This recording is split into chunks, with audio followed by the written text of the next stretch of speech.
안녕하세요. 토킹 덕트 토닥입니다. 구독과 좋아요, 댓글과 알림 설정 부탁드립니다. 오늘은 나르시시스트의 또 다른 두드러진 특성, 즉 상대방이 잘 되는 것을 못 견디하고 성공하지 못하게 끌어내리도록 하는 그런 특성에 대해서 다뤄보도록 하겠습니다. 몇몇 분들이 댓글에 남겨주신 내용을 보면 우리 모두 사실 자기애성 측면이 다 있는데 나한테 나쁘게 행동한 사람은 무조건 나르시시스트로 치부하고 몰아세우는 것은 아닌지라고 남겨주셨어요. 거듭 강조드리지만 우리 모두 어느 정도는 다양한 성격적인 특징들을 다 지니고 있어요. 자기애성 성격이나 강박성이든 아니면 히스테리성이든 아니면 회피성 성격이든 의존성이든 다양한 성격 특성들을 약할 정도로는 골고루 지니고 있는 사람들이 대부분이죠. 저희 셋도 마찬가지고요. 근데 이제 나르시시스트는 유독 자기애성 성격 특성이 너무 강하고 자기중심적이고 공감 능력도 떨어지고 착취적이고 마음속 무능감을 포장하기 위해서 스스로에 대한 과대사고를 하고 또 특권의식이 넘쳐나는 그런 특징들로 인해서 주위 사람들에게 아주 큰 피해를 주는 사람들을 칭하는 거지, 누구나 보편적으로 지니고 있는 정도의 자기애성 측면이 있다고 나르시시스트인 것은 절대 아닙니다. 그래서 오해 없으시기를 바래요. 네, 지원쌤 너무 좋은 말씀 주셨어요. 오늘은 제 나르 친구 애니 다시 등장합니다. 그 친구는 큰 특징이 하나 있었어요.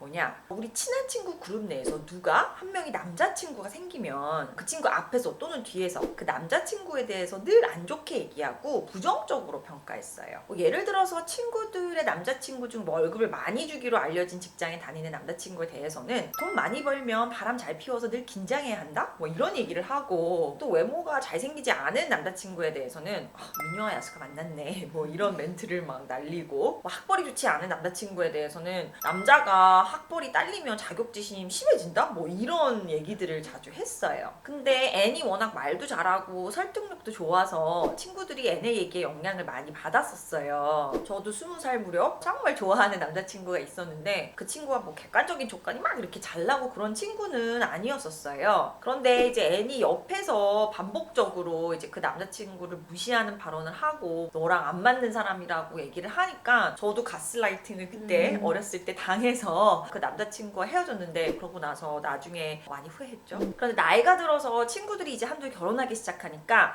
애네 친구들의 애인에 대한 비방이 더 심해지더라고요. 정말 누가 봐도 너무 괜찮은 남자와 친구가 결혼한다고 하니까 그 남자친구에 대해서 말도 안 되는 뭐 5만 가지 트집을 잡더라고요. 집이 부유한 남자친구에 대해서는 부유한 집 아들들은 다 마마보이고 너 시집살이 좀 할 거 각오해야 된다? 뭐 이런 얘기를 하고. 그런데 그래도 친구니까 이제 당시에는 애니 친구들을 위해서 친구가 결혼할 사람이 좋은 남자인지 아닌지를 경각심을 가지고 보면서 친구들을 위해서 이런 얘기를 하나보다 이런 식으로 이해를 하고 넘겼는데, 이상한 거는 친구 남자친구가 정말 별로일 때는 별말 안 하고 심지어는 약간 칭찬도 해주고 자주 같이 보자고 하고 그러는데, 객관적으로 친구의 남자친구가 괜찮을수록 더 그 남자친구를 깎아내리는 경향이 있더라고요. 그런데 애니 오랫동안 연애를 안 하다가 드디어 남자친구를 사귀기 시작한 거예요. 그래서 친한 친구 몇 명이 커플 동반으로 만나서 술을 마셨어요. 애는 원래 술을 많이 마시는 스타일이 아닌데 그날 뭔가 심기가 불편했는지 술을 많이 마셔서 취했어요. 취하고 나서 그렇게 사람들 앞에서 자기 남자친구한테 불필요하게 시비를 걸고 구박하고 짜증을 내는 거예요.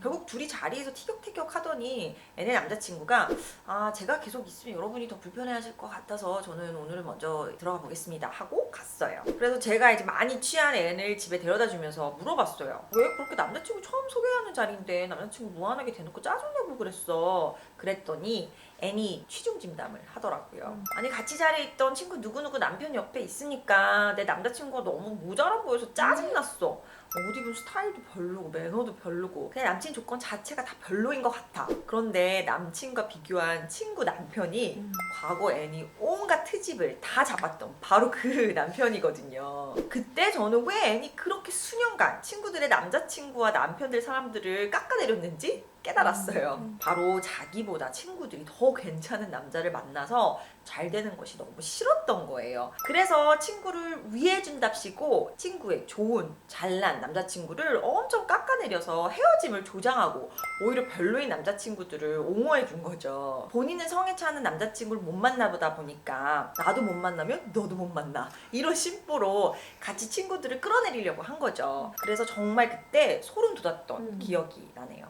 진짜 진짜 친구라면 오히려 좋은 사람 만나서 행복하게 잘 지낼 수 있게 빌어줘야 하는 거잖아요. 물론 우리는 모두 인간이니까 이제 주변 친구가 좋은 사람을 만나면 약간 부러울 수도 있고 뭐 어느 정도는 질투도 날 수도 있고 그럴 수는 있죠. 그런데 지속적으로 그렇게 좋은 남자친구에 대해서 깎아내리고 또 무시하고 헤어짐을 조장하고 오히려 안 좋은 남자친구는 더 만나라고 부추기고 그건 정말 아니잖아요. 그런데 이전 정신과 의사 언니들이 절대로 안 만날 남자 유형은 영상에서 원쌤이 이런 상황이 친구뿐만 아니라 애인 사이에서도 일어날 수 있다고 이야기하셨었잖아요. 자기 자신에 대한 자신감이 없고 또 나르들처럼 마음속 무능감, 자격지심이 자리 잡고 있는 사람들은 애인조차에게도 정말 좋은 일이 있어도 진심으로 좋아해주지 못하고 오히려 질투를 하거나 자기를 떠날까봐 두려워하기도 한다고 하셨었잖아요. 맞아요. 제 친구도 전 남자친구가 그런 스타일이었어요. 같은 과에서 전공의를 하는 커플이었는데 남자가 완전 나르거든요. 근데 이제 제 친구가 워낙 환자도 잘 보고 일을 되게 잘하는 스타일이라서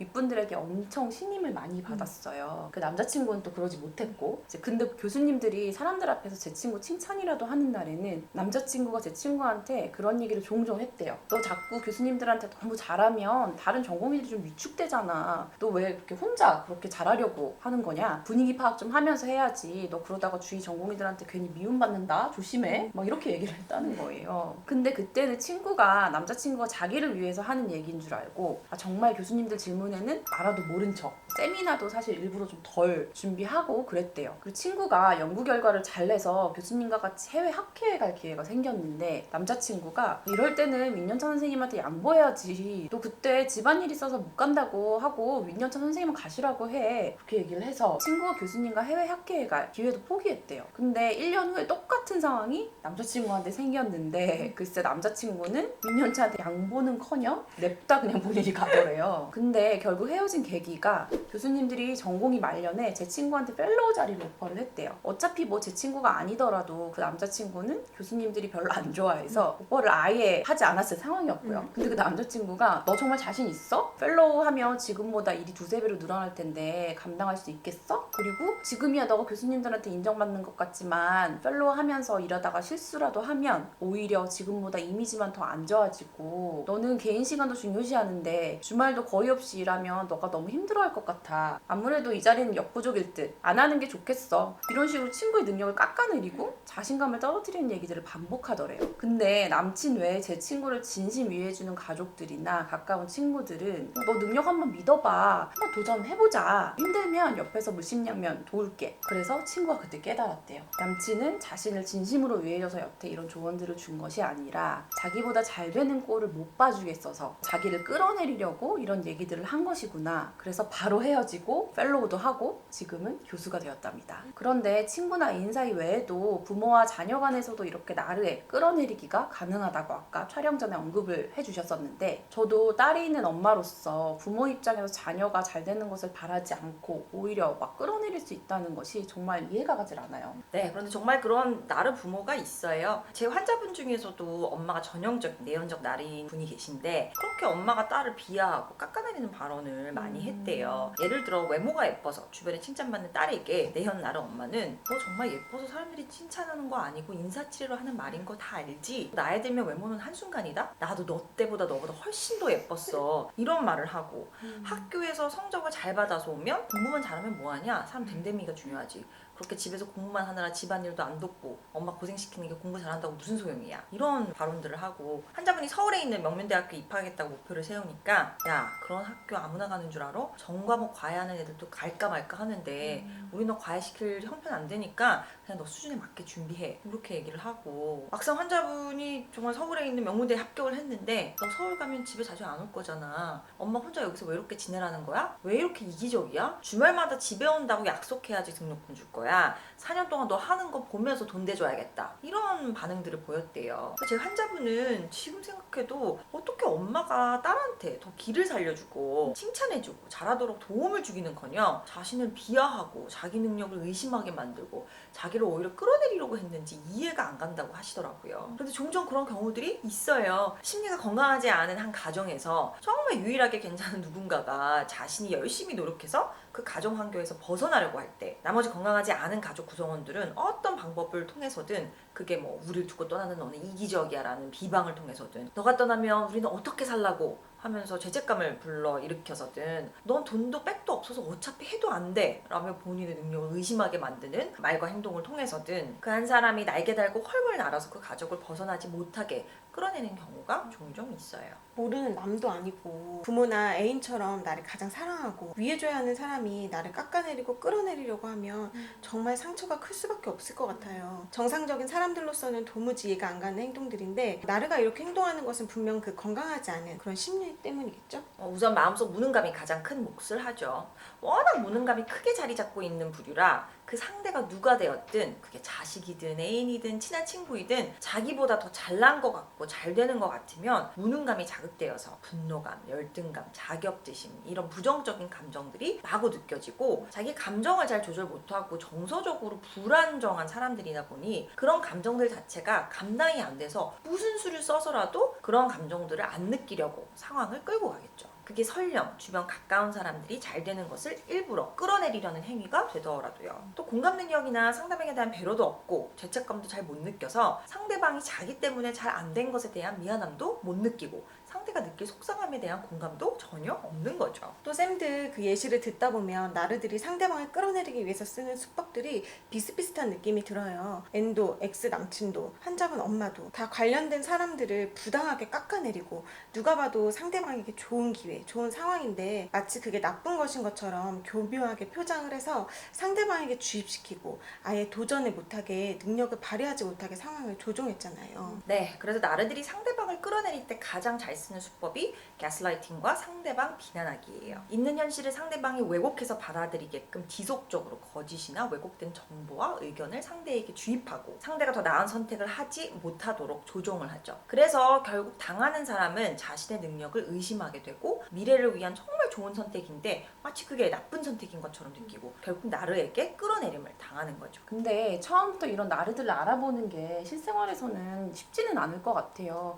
뭐 우리는 당연히 우리가 가까운 사람들, 가족이나 애인, 가까운 친구 등은 나를 위해줄 것이라고 자동적으로, 무의식적으로 여기잖아요. 그래서 그들이 나를 끌어내리려고 한다는 것을 사실 상상조차 못하잖아요. 원쌤 친구 N도 몇 년 동안 친구 남자친구들을 그렇게 깎아내렸는데 N이 친구들을 위해서 그러는 것이라고 친구들 모두 생각을 했었잖아요. 우정을 지키려고 N을 다들 마음속으로 변명해주고 변호해준 것이기도 하지만요. 그래서 나를 끌어내리는 나르에게 대처하는 방법 중 1순위는 바로 그런 나르들을 알아보고 그 상대가 나를 끌어내리려고 그런 언행을 한다는 것을 인지하는 거네요. 우리 토닥 같은 채널을 통해서 나르시시스트가 어떤 특성을 지닌 사람들인지 잘 숙지해 놓으시면 이런 인식에는 큰 도움이 될 것 같아요. 또 나르가 상대방 끌어내리기 할 때 자주 쓰는 수법, 즉 가스라이팅과 근거 없는 비방하기를 잘 알아보는 것도 중요해요. 그래서 가까운 누군가가 반복적으로 내 능력을 의심하는 발언을 하고 나의 단점들을 들추어내서 내가 자신감이 떨어지고 자존감이 낮아진다. 그러면 그 관계를 다시 돌아보세요. 그리고 만약 우리가 물귀신을 보게 된다. 그럼 우리가 어떻게 하겠죠? 도망가야겠죠. 쉽지 않지만 온 힘을 다해서 물속에서 헤엄쳐 나오겠죠. 물귀신을 보고 좋아하면서 같이 엉켜붙은 채 물속에 자의적으로 빠져들려고 하는 사람들은 많지 않을 것 같아요. 그래서 중요한 것은 물귀신도 나를 끌어내리려고 하는 나르도 모두 확실하게 끊어내야 한다는 거예요. 누군가가 나를 격려해주고 응원해주고 도움을 줘도 잘 지내기 힘든 이 세상에서 나를 지속적으로 끌어내리려고 하는 사람들은 잘라내는 것이 가장 현명한 방법이겠죠. 그런데 만약 그 나르가 단번에 끊을 수 없는 사람이라고 하면 마음속으로 내 능력에 대한 믿음, 상황에 대한 판단을 단단하게 붙잡고 계세요. 그래서 나르가 아무리 가스라이팅을 해도 비방을 해도 얼굴에 살짝 미소를 띈 채 아 그렇게 생각해? 나랑 생각이 좀 다르네? 알겠어 하고 한 귀로 듣고 한 귀로 흘리세요. 그런데 물귀신은 겉만 봐도 무섭게 생겨서 금방 알아보는데 나르는 겉은 멀쩡한 경우가 많아서 맞아요. 겉만 보고는 몰라서 나르의 특징에 대해서도 잘 알아두는 것이 중요할 것 같아요. 오늘 영상이 도움이 되셨다면 구독과 좋아요, 알림 설정을 통해서 나르시시스트에 대한 더욱 유익한 내용들을 접해보시기 바랍니다. 오늘 토킹은 여기까지 토닥입니다. 감사합니다.